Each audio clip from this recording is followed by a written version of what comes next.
Well, we're back. This is Talkin' Baseball, Season 2, Episode 2. I'm Pete Lincoln. I'm Jason Smith. And we're going to be talking about baseball. And this time we're going to be talking about managers. But first, we did a show a couple weeks ago dealing with the 2016 season. And we laid out the starting lineup and the likelihood of the players for the season. And a few weeks later, 1/3 of it is wrong. We were completely off in our predictions, but so it goes with injuries and minor league rehabs and everything at the beginning of the year. So we just thought we'd kind of amend what we were saying before. Right, so the biggest change is that Pablo Sandoval is currently going for an MRI, second opinion, and may have surgery and may be out for the season. So Travis Shaw is currently entrenched at third, and I don't think anybody's very upset about that. $90 million sitting down in Pawtucket in the hospital. And also, they decided to send Castillo down to the minors. And lo and behold, Christian Vasquez has made a miraculous recovery, and he's now the starting catcher. So both Castillo and Swihart are in the minor leagues. And Eduardo Rodriguez is still having knee problems, so Stephen Wright took over for the fifth starter job, which actually we said would probably happen at some point during the year anyway. But we hope everybody has a speedy recovery and everything's back to normal. But it goes to show how sometimes how fruitless preseason predictions are. And injuries is always a key factor. The Cubs, their second game of the season, lost Schwarber. And so the team that remains healthy is obviously the one that has the best chance. Of course. You never know what's going to happen in the course of the season. Now, who knows if say Price gets hurt? Well, then nobody's picking the Red Sox to win. So, and that's one of the reasons why the baseball players demand such high salaries, because they're always one pitch away from the end of their careers. You know? Yeah, sure. Yeah, it's amazing how the Cubs 2 games in lost Schwarber. I mean, talk about horrible luck. But anyway, so we're here to talk about the Red Sox managers over the past 30 years. You know, Jake, we went through the whole club the last episode. We didn't talk about the managers. Not much. Nope. And the managers are always the focal point of the team, strangely enough. Anytime anything happens, what does the camera zoom in on? The manager, of course. Here's the manager. The other team hits a home run, there's the manager sitting there glowering. They always, whatever, he's the one that gets all the attention.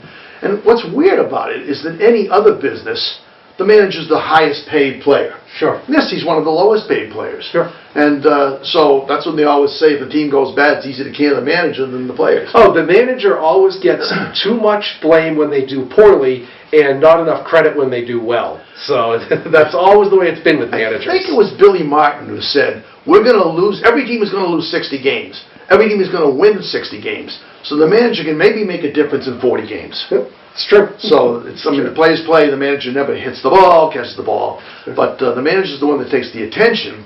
And this day and age, it's not really the managers, the corporation of coaches that he has working with him. Yeah, the days of Walter Alston running the Dodgers for 40 years and he was the be-all and end-all, those are long gone. There's an entire militia of coaches and trainers and translators and conditioners and everything that works in conjunction with the manager now. So it's very strange that I think it's just sort of tradition that the manager's the focal point when there's really a whole entity at work when it comes to getting a team prepared. In opening day when they introduce the team, the first 20 guys that come out, you don't know who they are. Right? Sure. There's the conditioning coach, the weight coach, the assistant weight coach, and the bullpen coach, and the hitting coach, the assistant hitting coach. And the catching coach, and the bullpen coach, and the first base and the third base coach. He's not kidding about the translators. Sometimes there's a couple of them come out, or the translator for the translator. Sure. If you've got the Japanese players and Spanish players, you have to have at least two. Yeah, so if you look at all the pictures of an opening day team going down the first base line, half of them are guys you don't know, and half of them aren't in uniform. So it's pretty amazing how the manager is still, like as you said, the focal point, when there's really a whole lot more involved, and the manager actually has become less of a strategy person and more of sort of a moral support in terms of getting the players to play together. I mean, the manager's job is multiple, and really running the game sometimes is not the focal point. In fact, you hear a lot of times the guy's a great manager, but his in-game management isn't that good. Bobby Cox was great at in-game management, but his handling of the umpires was a little sketchy.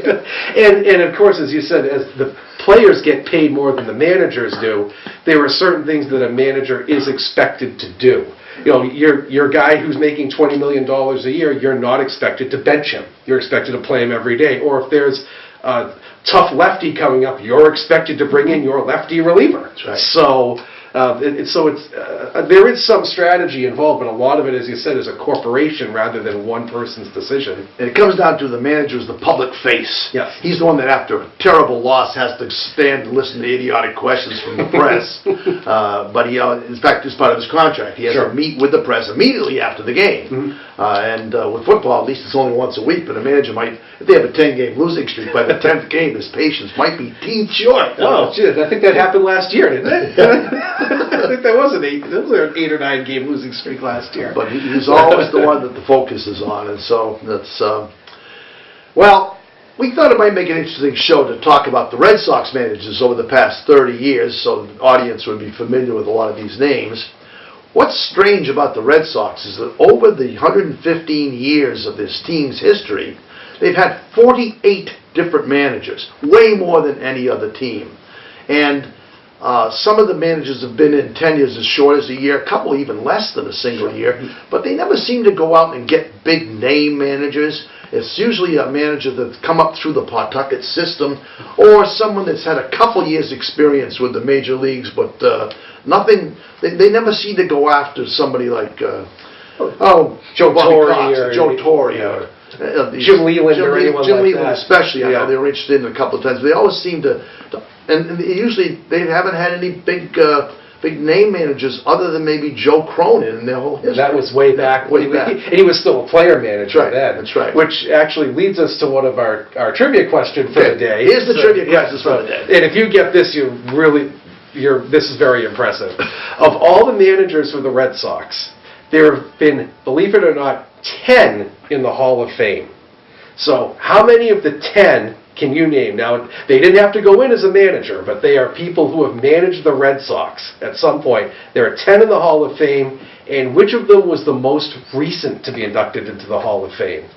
So ponder that while we talk about managers. They're not in the Hall of Fame because they managed the Red Sox, with maybe one exception, Joe Cronin. They were a manager for the Red Sox at some point.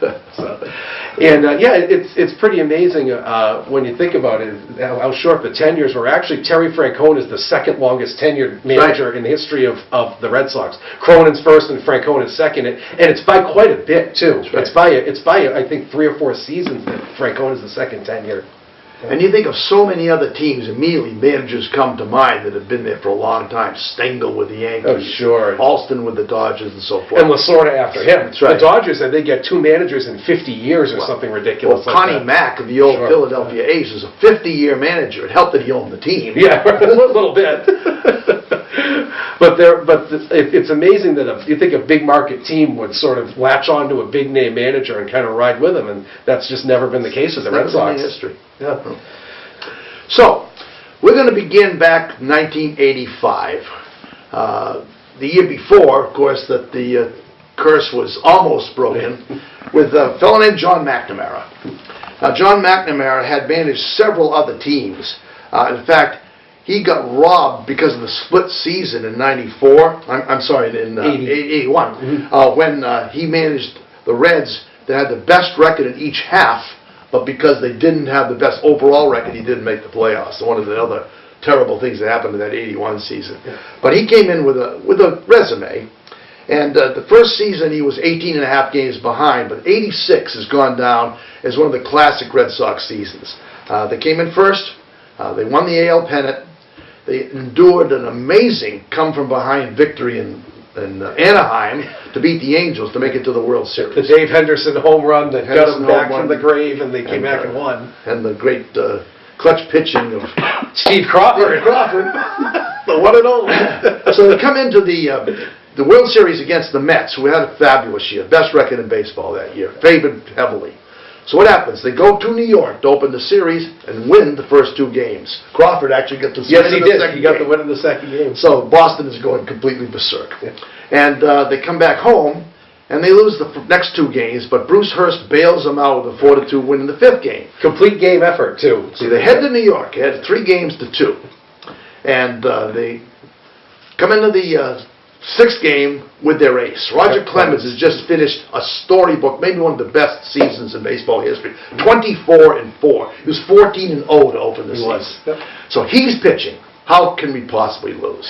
Especially since he was well rested at that point. Up until that point, he'd been going on 3 days rest the entire playoffs, but they decided to throw Al Nipper in Game 4 right. just to give him a little bit of extra rest, so he was on a full complement of rest. Everything looked great. So Clemens comes in, pitches 7 innings, and they pull him out of the game. Yeah. And a controversy has existed about that ever since. McNamara claimed that Clemens asked out because he had a blister. Clemens says, no way, he just pulled me. Yeah. Who do you believe? So he brings in Calvin Schiraldi. Now, Schiraldi's got a great, interesting background because when he and Clemens were at the University of Texas, he was the #1 pitcher and Clemens was #2. But he'd been relegated to the bullpen as a kid. And he had pretty good luck during the '86 season. Yeah. But they bring him in and he blows the lead. So it's 5-5. Top of the 10th inning comes around. Who hits another home run? Dave Henderson. Barrett gets a hit. Boggs gets a hit. Barrett knocks him in. We're up 5-3.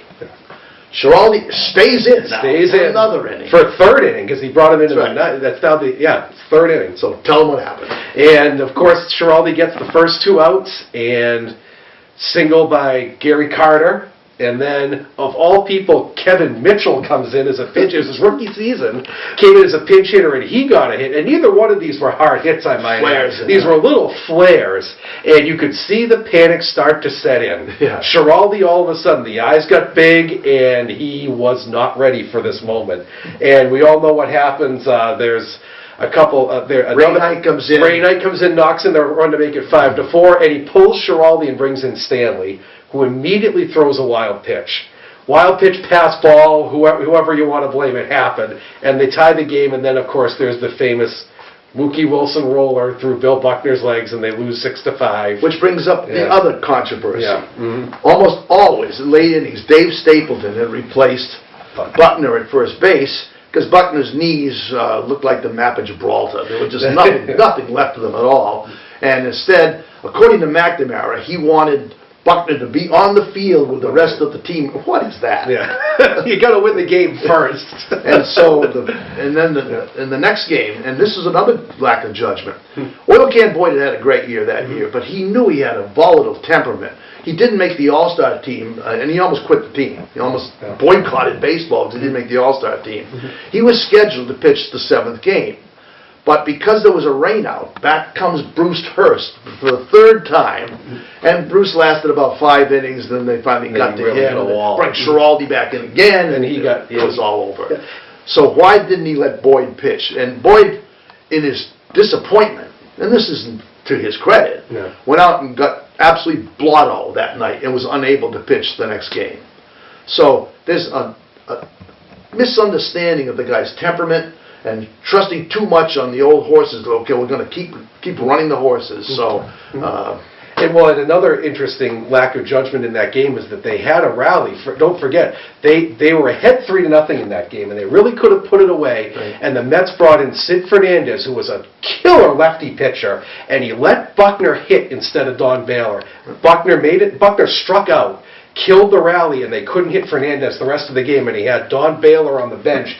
That's what you have him for, is as a pinch hitter. There's another lack of judgment in that game that kind of gets overlooked, but he was so intent on sticking with his war horses that he kind of let that cloud his judgment. So the bubble, we didn't break the curse.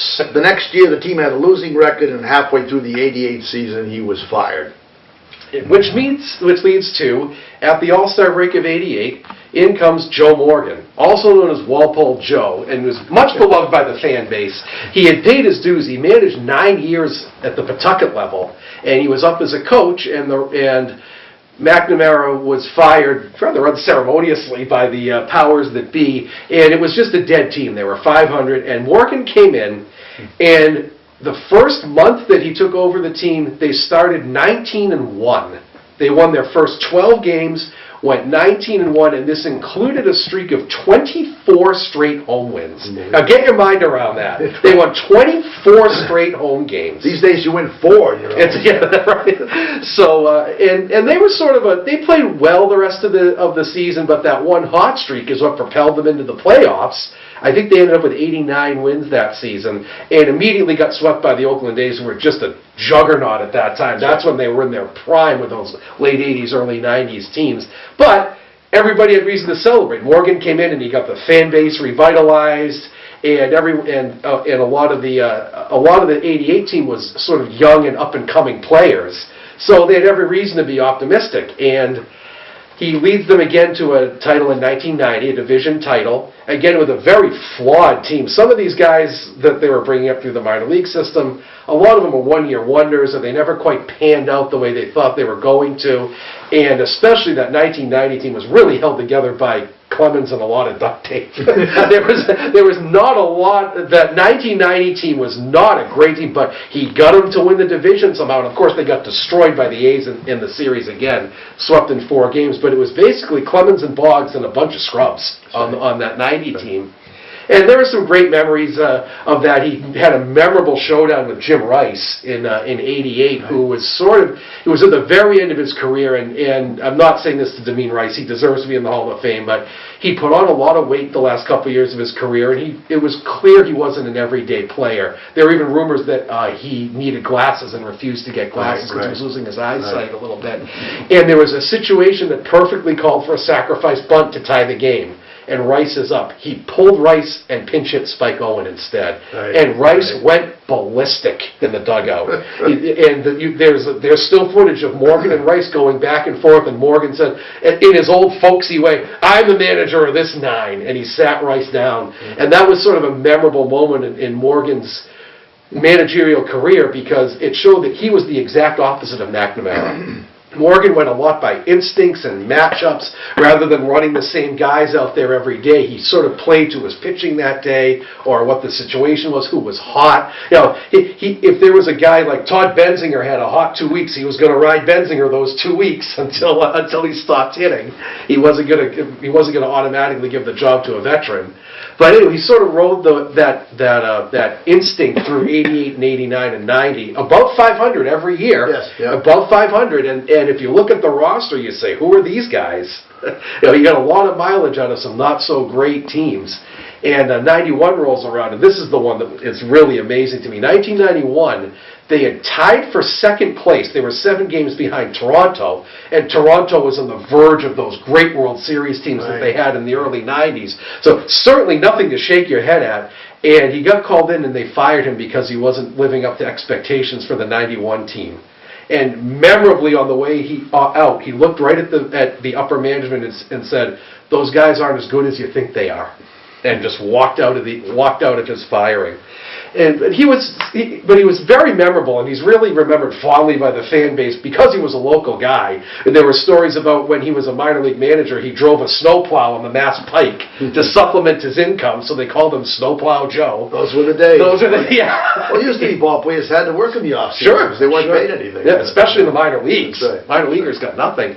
And he had this catchphrase that is still to this day sort of mystifying as to where it came from. He used to always say 6-2 and even when they were playing well, which goes back, it's an old horse racing term for how you would place a bet that the 6-2 and even would be win, place, and show. And for some reason, it was also used on the old Dick Tracy radio shows, and that's where Joe picked it up, apparently.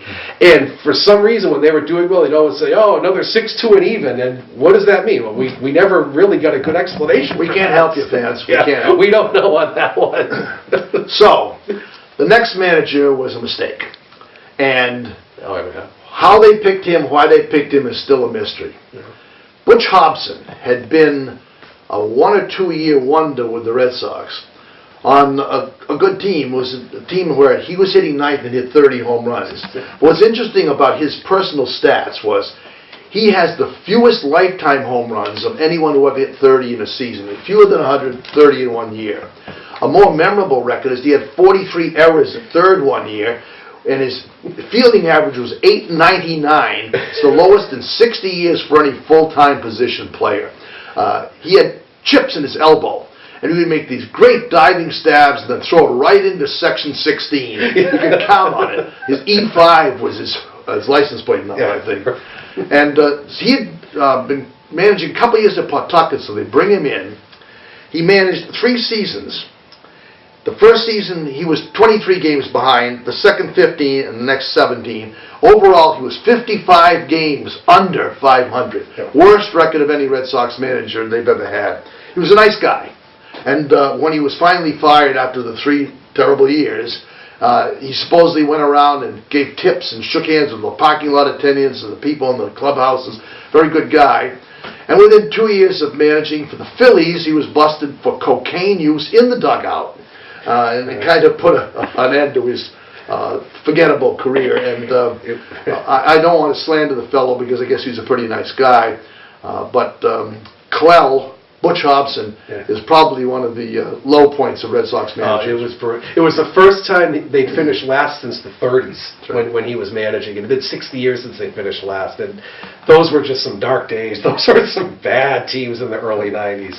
A lot of, Clemens, of course, was still there, but a lot of just guys who never were's and has-beens and never would-be. It's just a bad collection of players. Remember, they gave a big contract to Jack Clark to come in, and Jack Clark was just hooked. And that was the kind of thing they did. They'd sign sort of guys. And he was bankrupt. And he was bankrupt, yes. He went bankrupt that season. He bought 35 classic cars and lost all his money. So, and they had just, and at the time, the Red Sox minor league system was not good. It was still that sort of Lou Gorman mentality of, we're going to trade our kids for proven players. Well, the kids weren't that good, and the proven players they got were pretty bad. So it was just a horrible combination. It's easy to forget with how much has happened with the Sox under the new John Henry regime. In the end of the 90s, when Harrington was running the club, they were running it on a shoestring. His idea was either to sell the club or to get a new park, and that was his focus. And the fans, the attendance dropped, the players' abilities dropped, and the place is falling apart. Yeah, the atmosphere around the park was terrible. And nobody wanted to come here because it was a dilapidated park and it was uncomfortable. And I guess the visitors' clubhouse was scandalous, how bad it was. There were rumors you could stand in the visitors' shower and watch the game from the visitors' shower, which is kind of scary when you think about it. I don't remember a game in the stands we were at where at least a few flakes of paint didn't drip off the ceiling at us. And the bathrooms, we're not even going to talk about. One word, trough, and we're just going to move on from there. So after Butch Hobson's disastrous few years with the team, there was the strike in '94. That's right. And there was sort of an effort on management's parts to sort of cleanse the palate of the bad couple seasons. And if you remember in '95, it was baseball's mission to get fans back into the park. That was when they started, back in the day, whenever there was a foul ball, the coaches just threw it back to the umpire. Well, that's when they started giving the balls to the fans in the stands. And there was this real conscious effort to get the fans back to the game. So the Red Sox go and they hired this manager called Kevin Kennedy, who was a young guy. He turned 40 when they hired him. So he was still a younger guy, and had actually managed it with the Rangers a couple of years. And 1995 happens. And from out of nowhere, the Red Sox win the division in '95 by quite a bit. And this was the little window they had before the Yankees went into that really good stretch they had. But '95, they win the division on, it's sort of an oddball team that they had that year. There were a lot of one-year wonders and guys who were only tenured with the team for a short time. Clemens was still there, of course, and still pitching as well as ever, even if his record didn't show it. And that was the year that Tim Wakefield came in and started 14-1 through his Red Sox career, and he sort of became the nominal ace behind Clemens that season. And they also had this one-year wonder called Eric Hansen, who they got from the Mariners, and went 15-5 before his arm blew out, and he never really pitched again. But these are some familiar names with this 95 team, and see if you can remember that they were with the Red Sox. Jose Canseco, Luis Alicea, Mike McFarland, Willie McGee, and Lee Tinsley. Names you probably know, but were they ever with the Red Sox? Oh yeah, they were. They all were in 95. And not to mention the bullpen, these are some fairly well-known guys. Rick Aguilera, Mike Maddox, Stan Belinda, and Mike Stanton. All pretty solid relievers, right? Yes, they were all with the Red Sox that year. So I remember Aguilera came in and blew a game with Tony Pena. Yes, the Tony Pena who the Sox had ditched 2 years ago. Blown out by Cleveland. It was sort of an odd year, and it's sort of a forgotten year. People don't remember that they won a division that year. Kennedy actually came in second in Manager of the Year polls that year. But it wasn't a real lovable team because it was a lot of guys who were just drifting through, and they were trying to just get the Red Sox back on the map after these couple seasons. So 96 rolls around, and you mentioned Clemens. Yes. Clemens had 1 year to go. Yeah. And he did not have the last couple of years, didn't do too well. Right. And remember the famous quote by Duquette, he's on the twilight of his career. Yeah. So he bolted to bolted to Toronto. Cy Young seasons with Toronto immediately. Yeah. But he did have bad years. He did. 94 and 90, he had a bad year. 95 and 96, the strikeouts were still there. I think he led the league in strikeouts in 96, I think. Well, he got 20. He got 20 the last start he had. Detroit. But yeah, it appeared, and to Duquette's credit, it sort of did appear that Clemens was fading a little bit. He might have exaggerated it, but it looked like he was on the downside, but then he went to Toronto and revitalized his career. But anyway, after 1996 rolls around, and the bottom falls out. A lot of these guys had either moved on or didn't care. Kennedy had sort of created, we learned about this in retrospect, Kennedy had created a system in the clubhouse where he catered to the stars. And so it was Mo Vaughn, who won the MVP in 95. Vaughn and Clemens and Canseco, and everybody else just kind of got brushed aside. It was very much those three ran the roost, and that was it, which caused a lot of resentment from the average Joes, obviously. And the 96 team, he had lost them right away already. They started 3-15 in 96. Ouch. So fathom that one. You're coming off a division win, and you start 3-15. And they sort of muddled along and played 500 until the All-Star break. And then after the All-Star break, they were the best team in baseball. But it was far too late at that point, and Kennedy had obviously lost whatever clout he had within the clubhouse. They were just undermining him at that point, which is amazing to think a guy was runner-up for Manager of the Year and he loses a team that fast. But there was one thing that he had going in his favor, and if you remember him, you'll know this. He had the best hair of any manager. He was always taking his hat off and smoothing the hair out. He put Jerry Trupiano to shame with the thing that he had going back here. It was this very dark, and the mustache, of course, was well trimmed too. He may have lost the team, but he always looked good in the dugout. He was the werewolf of London. Yes, he was. His hair was perfect. His hair was always perfect. He's actually had a pretty good broadcasting career since then. Right. I know he was on ESPN for a while. He works with the Dodgers now, broadcasting. He's still very visible in baseball. Well, next comes Jimmy Whitney, who for no apparent reason left an M out of his name. And it seems to be the thing most people remember most about him. His name spelled strangely. He had been the manager of Blue Jays for 3 years before he came to Boston. And he was with Boston for 5 years and did well, actually. He was the manager of the year in 99. He was blessed with Pedro. Pedro Martinez came to the Sox during that period, and in 99 and 2000 had arguably the two greatest seasons any pitcher has ever had. And although he never came in first, he had 4 consecutive second-place winners, and in 99, he actually tied with the Yankees for the same record, but the way they worked the playoffs then, because one was going to be the wild card, they had the 2 best records in the league. The one with the best head-to-head record was going to go to be first, and the Yankees had won one more game than the Sox had. And this is when the Yankees were in their absolute prime, too, of 4 straight World Series, and so it's no fault of his own that they came in second. Those Yankees teams were world-class teams. That's right. They were in the midst of their unbelievable stretch there where they won was it 4 and 5 years, and they made the World Series 6 times in 7 years. That's right. Yeah. And if it weren't for Luis Gonzalez, it would have been one more. That's right. Right. So he had a winning. His first year, it took him a while to build up the team, But in the last 4 seasons, he was 92, 94, 85, 82 wins, and did fine. But like a lot of the managers, after a few years, they run into some kind of difficulty. I think it's partly because they become comfortable with the players, and the players become too comfortable with them.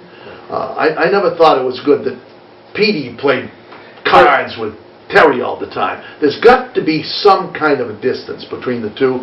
Get too chummy, people are going to resent it, or they're going to lose their respect for you, you know. And so what eventually happened was that he got involved with the biggest problem player the Sox have ever had, Carl Everett. Carl Everett was certifiable. And although he's a pretty good player, he had a hairstring temper that was scary. Awful. Yeah. I'll never forget the time he took on a headbutting contest with an umpire, and he just whacked him. Ron Culpa. Ron Culpa knocked him over practically and was suspended for it, and no one on his own team stuck up for him. Williams tried to get in a confrontation with him, and instead of backing him, Duquette backed Everett. And at that point, the writing is on the wall. He had no support from anyone. In 2001, he was fired in mid-season and replaced by arguably the worst person ever to take over the Red Sox, a guy named Joey Kerrigan. Oh, God. and Kerrigan was a pitching coach who didn't have the respect of the pitchers. No. So much less the rest of them. And he was the manager of the last 43 games and went 17-26, and there was terror that he was going to be rehired for the next stretch, but he wasn't. So Jimmy Williams actually had a pretty good career with the Sox, but went out. He should. Not with a bang, but a whimper. He sure did. Especially that '99 team made it to the ALCS when they had that huge comeback against the Indians. They were down 2-0 again, and Cleveland had the best record that year, I believe. And they came back and won the last 3 games. Pedro coming out of the bullpen when nobody thought he was going to come out. 6 innings of no hit. 6 innings of no hit. Yeah. And that pitching staff on '99 was Pedro and not much else. I mean, look, that '99 series, he had Pedro and Ramon Martinez behind him. And against the Yankees, he had to start Kent Merker twice. That's how threadbare that pitching staff was in that '99 team. And he got them all the way to, and they got killed by the Yankees, but he got them all the way to the championship series just on that pitching staff. The bullpen was good, but the starters were just brutal, and that caught up to him against the Yankees. But he had some good years. They lost 4-1 in the championship series to the Yankees. We were at the 5th game. Yes, we were. My grandson Nick was with us, and he had. When you're a kid, you don't understand losing to your favorite team. I remember we went to the ground round at someplace afterwards, just tears streaming off his face. We lost to the Yankees. I was like, get used to it. Get used to it. What happened? So after Jimmy Williams and Joe Kerrigan, the disastrous 2001 season. And keep in mind, Pedro's still with the team. Pedro's still the best pitcher in baseball, and Nomar was in his prime then. So they had a good basis for a team. They just needed some leadership. So management went and hired Grady Little as a manager. And Grady was this very folksy guy from North Carolina whose southern accent was of great amusement to all of us in New England who think we don't talk funny. And we don't. We're fine. And he comes in, and we just hang a Yui. Yeah, we hang a Yui. And the players were so thrilled that they gave him a standing O when he got announced to the rest of the team. And there was legendary stories about Pedro running around naked to celebrate in the clubhouse because he was so happy. If you read his book, there are details about that. But the players were enthusiastic about Grady. They said, oh, this is a guy we want to play for. We really like him. And 2002, they won 93 games and didn't make the playoffs. They had a fantastic year that year. And they were led by Derek Lowe and Pedro, of course. And these 2002 and 2003 teams had record-setting offenses. The lineup, just 1 through 9, was a tough out. This is when they were in the prime mentality of working the count and getting a starter out of the game. And they had these marathon 3 to 4 hour games because they made the starter throw 100 pitches. By remember, the new management was in place. Yes. Now we've got the park improvements. We're putting in the Green Monster and so forth. Yeah. And so there was a lot of goodwill in those heading into 2002 and 2003. Great. They had an even better team. In fact, here's a little trivia question for you that you might be able to win. In 2002 and 2003, Derek Lowe actually led both those teams in wins. He had 21 in 02 and 17 in 03. So the pitching was okay, but it was good enough with that offense for them to win 95 games, I believe it was, in 03. And it was very clear that the Red Sox and the Yankees were the two best teams in the league. Right. So they meet in the 2003 ALCS. And, well, we all remember what happens, but let's run through it. Well, first of all, the 2003 was also notable that it was the first year that Poppy played with the Red Sox. Right. Poppy was a part-timer the first month, and Grady was smart enough to see the potential that he had, and at the willing of Pedro, he was actually a big buddy of Pedro. Ortiz, by the end of the season, had already become a folk hero with his clutch hitting. So it didn't take long for Poppy to make his name. And you just think back how long he's been with this team. It's amazing, isn't it? Yeah. You know, this is his 14th season with the Red Sox, and way back before the curse was broken, he was still on the scene, and now he's been through 3 championships, and so far this year is his farewell tour is going well. It's delightful. Going well. And which brings us to the ALCS in 2003, and we all know what happens, but sort of rehash it piece by piece here. And actually, the Yankees were very much favored, even though the Red Sox were still pretty darn good. And amazingly, the Red Sox won Game 1 with Tim Wakefield pitching. Right. He pitched Game 1 the way the pitching lined up. And Wakefield actually won his second start, too.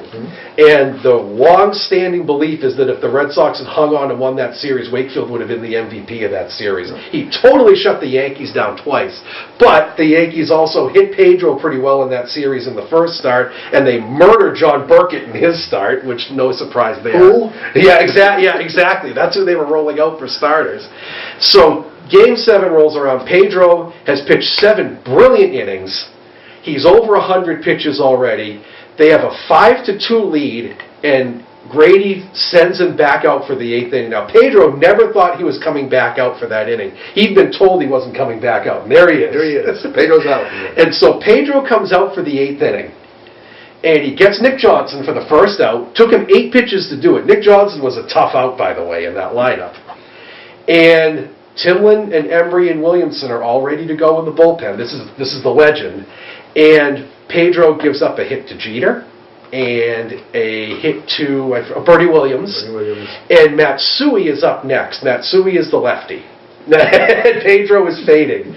Grady comes out to the mound, has a conference, and still leaves Pedro in. Now, Matsui's a lefty hitter with Alan Embry ready to go in the bullpen, a fellow lefty. Now, I could understand if he's trying to milk Pedro for an extra out or two. This, to me, was the egregious one, not bringing in Embry to face Matsui. Matsui gets a hit, a hard hit down the line, a very hard hit down the line, to make it 5-3.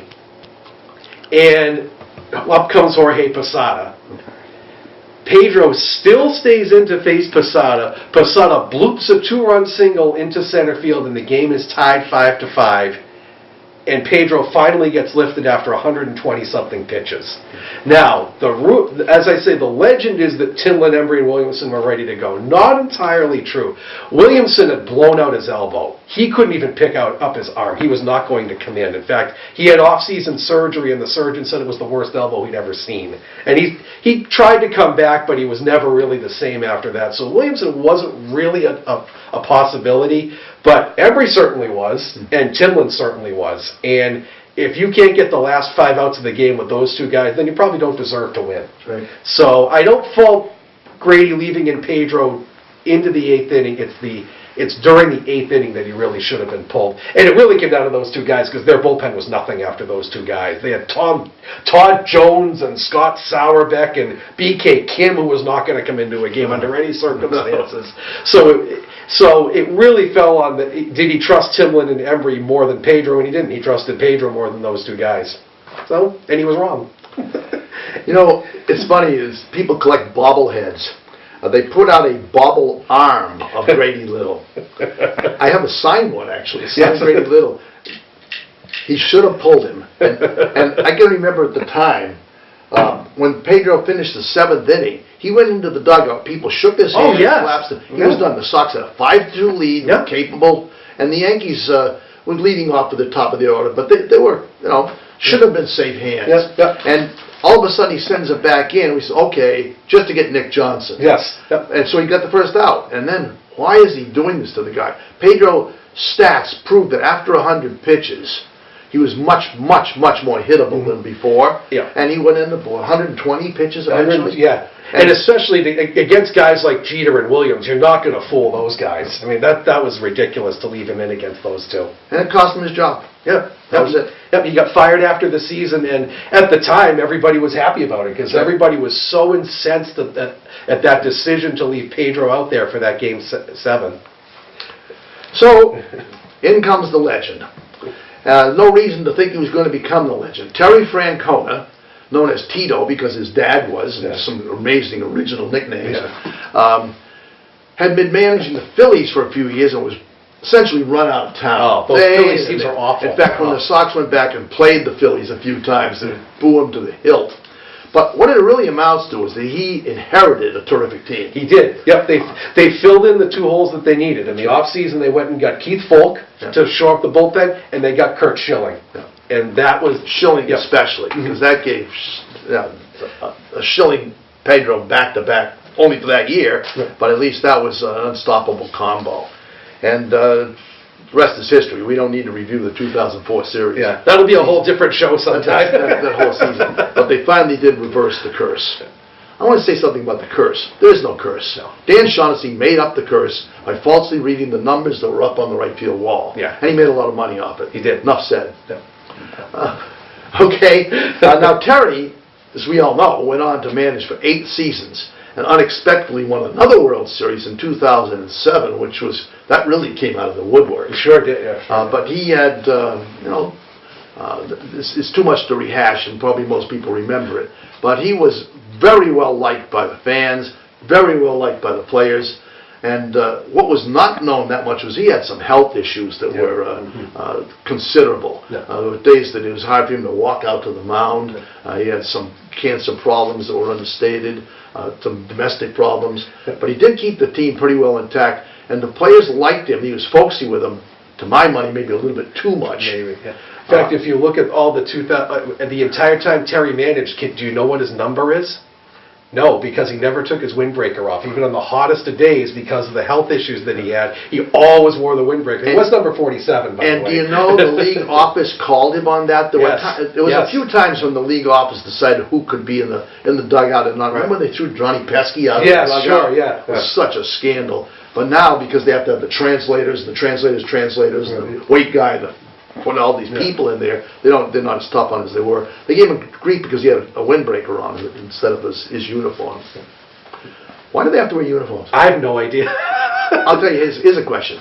Name the 2 managers who never wore uniforms in the dugout.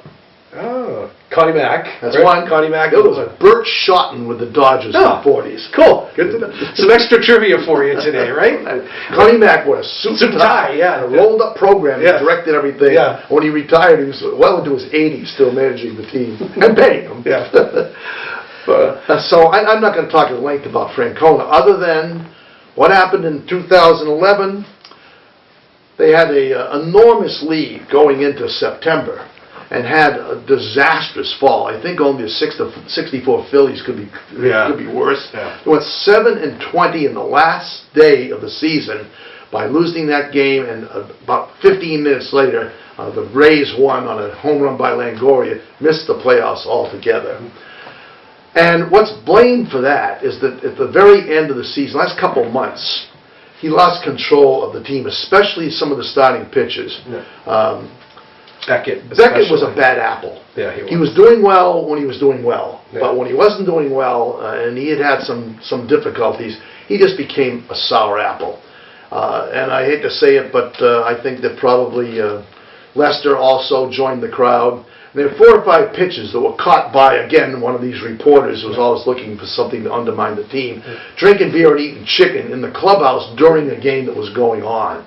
And so that was publicized as Terry's out of control. He's lost control of the team. And when the team nosedived and missed the playoffs, who gets the blame? Of course. They did ship out those guys later on. They did. The manager's the one that takes the blame. So after a probably the most storied career of any man. 2 World Series wins in our time was phenomenal, but he took the blame for it. Of course, he took the blame.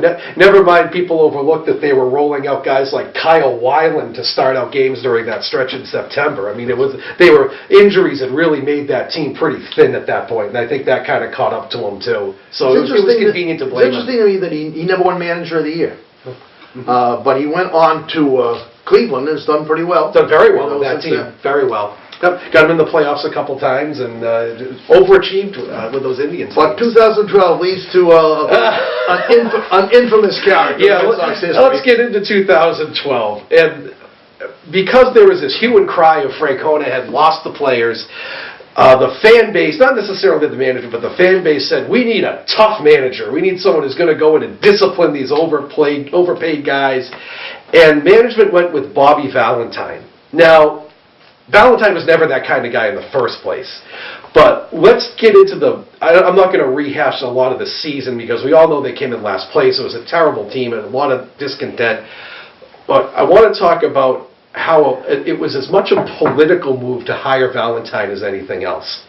The Red Sox management had their eyes on John Farrell to replace Francona at some point. Right. In the meantime, Farrell had been hired away by the Blue Jays to manage, and no one can blame him for taking the deal.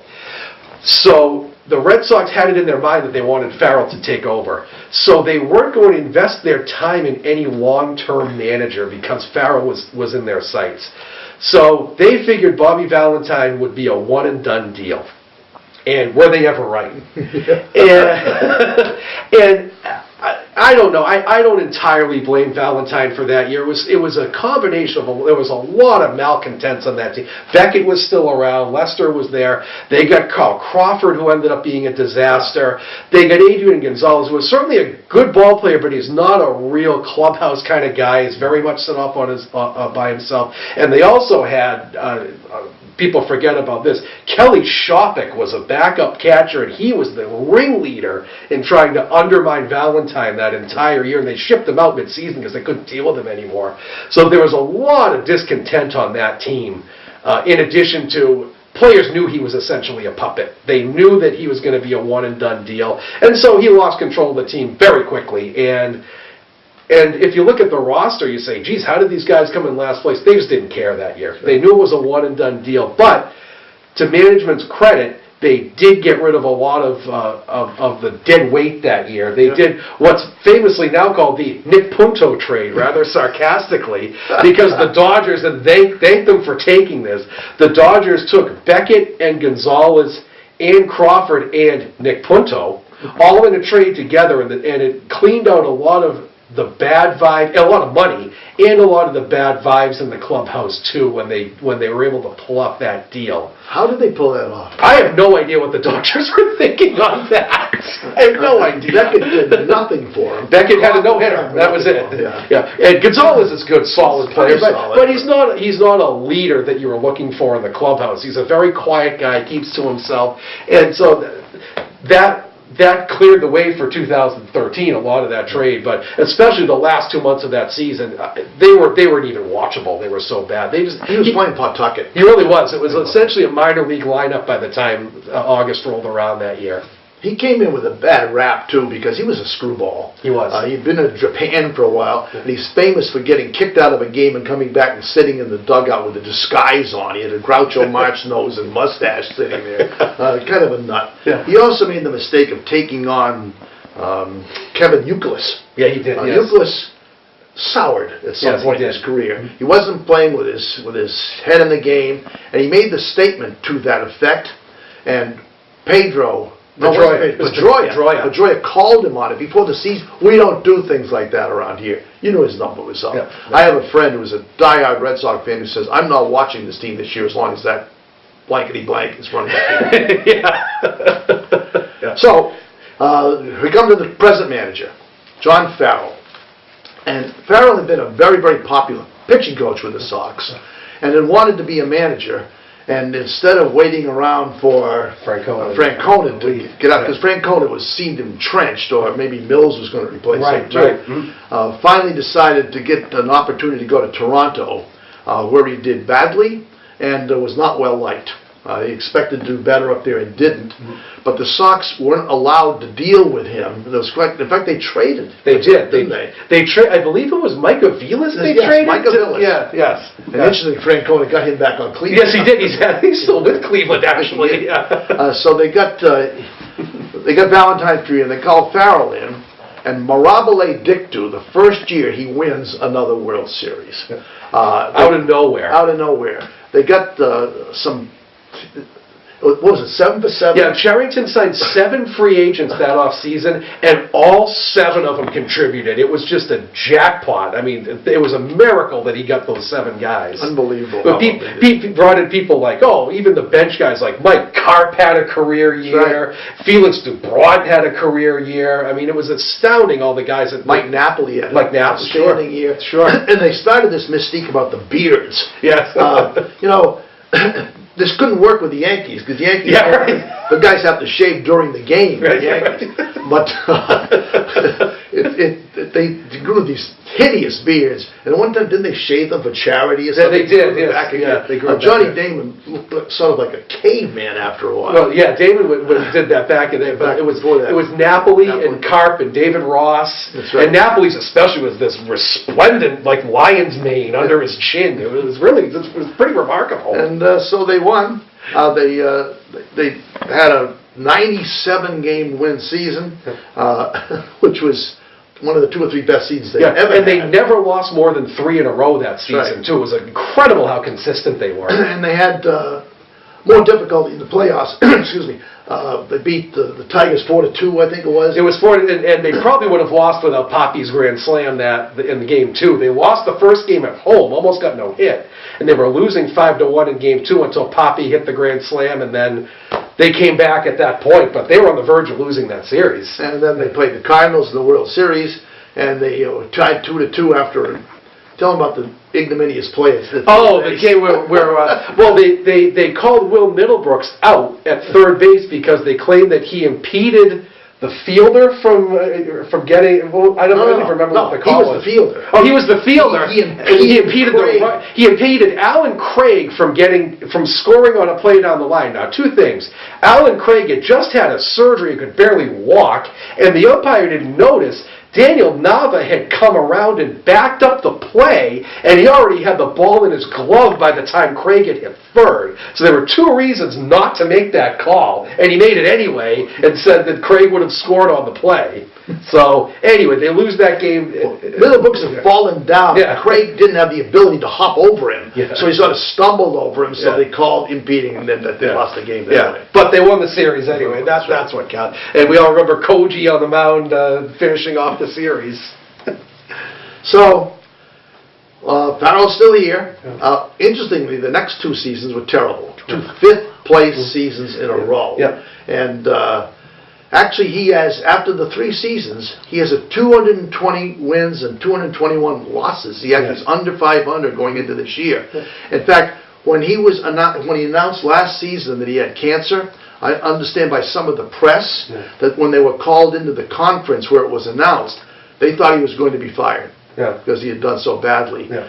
Now, he was replaced for the rest of the season by Torey Lovello, who was one of the manager's assistant coach, bench coach, I think. Yeah, he was. And he was 28-21 at the end of the season, righted the ship. Yeah. And a lot of people thought that maybe perhaps he would be, if Farrell couldn't come back, he'd be the replacement. And he's still on the team. He's still with the team. They still have him. So we'll see how it handles the rest of the year, how it goes. Yeah, we have a feeling that Farrell's on a kind of a short leash if they look right so far, but if they stumble, we may see a change for better or for worse. So we'll see. So anyway, that's the rundown of the last 9 managers, and all we have to do is go through the trivia.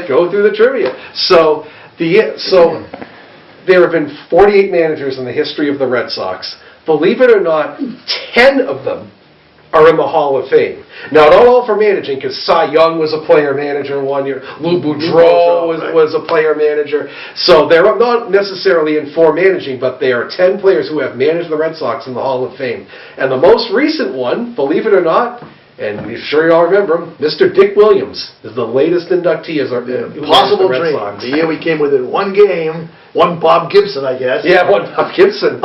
breaking the curse before it was called the curse. And people forget, he had a really good career after the Red Sox. Oh. Remember the '84 Padres? He got them to the World Series and all these mediocre teams Well, that he the did A's well in with. the 70s. A's in the '70s. Yeah. And then he managed the Expos, and they did well. Right. He had quite the career. But you couldn't manage like that today. You can't be toughing in players' faces like that today. So it's sort of a bygone era that you can be like that. So that's our little trip through managerial lane. Managerial, what do you call it? Managerial memories. I guess memory lane. Some good, some bad. But we're going to sign off and hope you enjoyed this little trip. And we got an idea that maybe we might be able to actually do our next film down at Fenway Park. That would be awesome. We'll see how it so goes. Cool. In any case, enjoy the season. Yeah. It's great to have baseball on every single night. Yes, even if they stink, it's still baseball. That's right. So, So enjoy the season. Wait for our next episode. It's been fun doing number 2. Yeah. And we'll see you all anon. see you at the ballpark.